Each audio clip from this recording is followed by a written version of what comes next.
सीमा हैदर नाम तो आप लोगों ने सुना ही होगा। ये वो नाम है जो कई दिनों से चर्चा का विषय बना हुआ है। जिधर देखो सीमा ही सीमा है।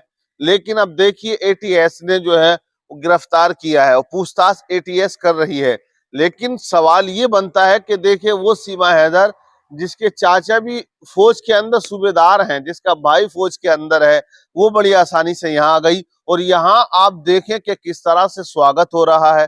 लोग मिलने के लिए जा रहे हैं, भाई गिफ्ट दे रहे हैं, इनाम देकर आ रहे हैं, पैसा देकर आ रहे हैं कि हमारी बहू पाकिस्तान से आई है। मुंह दिखाई में हजारों रुपया लोग देकर आ रहे हैं, बहुत से गिफ्ट देते हुए हमने देखा है। तो आप अंदाजा लगाइए, इलीगल तरीके से वो पाकिस्तान से इंडिया आ जाती है। वो पाकिस्तान जहां की हमें बिरयानी पसंद नहीं है, वो पाकिस्तान जहां का हमें कुछ पसंद नहीं है, वो पाकिस्तान जो सबसे बड़ा दुश्मन इंडिया का कहलाता है, वो पाकिस्तान जिससे हम नफरत किया करते हैं, वो पाकिस्तान जिसको लेकर आज राजनीति के अंदर जो बैठे हुए लोग हैं, सत्ताधारी लोग हैं, वो बयानबाजी किया करते हैं उसकी मुखालफत में।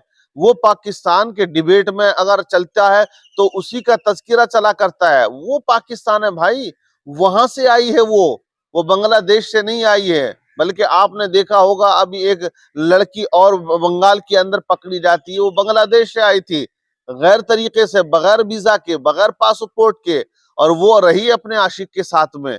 लेकिन वो बेचने की फिराक में था नेपाल में, उसको पता चला तो वो भाग रही थी और रेलवे स्टेशन पर उसको शक के घेरे में किसी ने देखा और इत्तला कर दी पुलिस को, उसको गिरफ्तार कर लिया गया, जेल भेज दिया गया है। तो पहले भी लोग आए पाकिस्तान से, लेकिन जब उनका पता चला तो फौरन उन पर कार्रवाई हुई।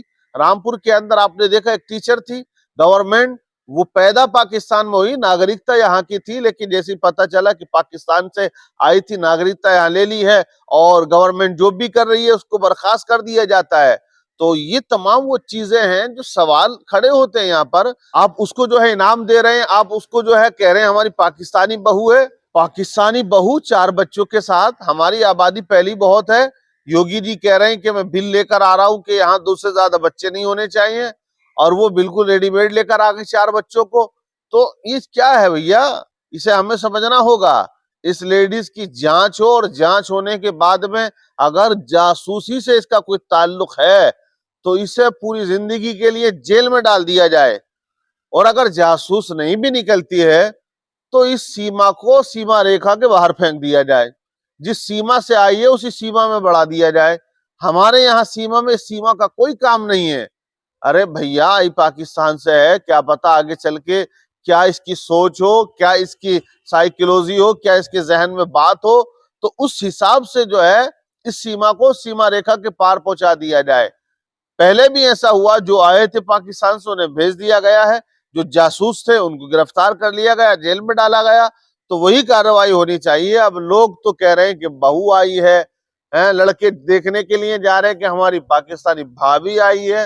अरे भाभी नहीं है, वो आंटी है, 4 बच्चों की माँ है, कई बॉयफ्रेंड उसके हैं पाकिस्तान से। अब ये बयानबाजी हो रही है, वो तमाम बॉयफ्रेंड जो बिलों में थे वो बाहर निकल के आ गए। और इस पाकिस्तानी आंटी का डांस भी वायरल हो रहा है कि मुजरा किया करती थी, मुजरा वहां बलोच के अंदर बलोची नचाते थे, अब वो यहाँ आ गई है। और अगर यहाँ इसको छूट दे दी गई तो ये गंदगी फैलाएगी इंटरनेट पर, सोशल मीडिया पे। आप देखिएगा, ठुमके तो अभी से चालू हो गए और आगे चल के न जाने फिर ये क्या तूफान मचाएगी। इसलिए जो है वो तमाम जांच एजेंसियों को सख्ती के साथ पूछताछ करनी चाहिए। और अगर ये कसूरवार नहीं है तो इसके जो 4 बच्चे हैं और ये है, इस सीमा को सीमा रेखा के बाहर जाना चाहिए। आप क्या कहेंगे कि सीमा को सीमा रेखा के बाहर पहुंचा देना चाहिए या नहीं पहुंचाना चाहिए? कमेंट्स करके आप जरूर बताइएगा।